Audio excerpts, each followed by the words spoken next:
This is one of the birds that comes every day.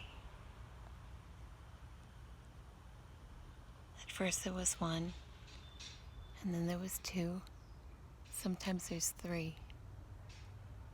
But I think one of them is pregnant because she has a big tum-tum. She eats from that feeder, and sometimes she gets a little bath in there.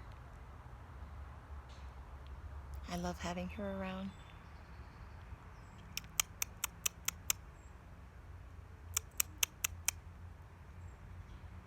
I'm surprised she's not scared. She gets pretty close. I'm less than 10 feet away from her.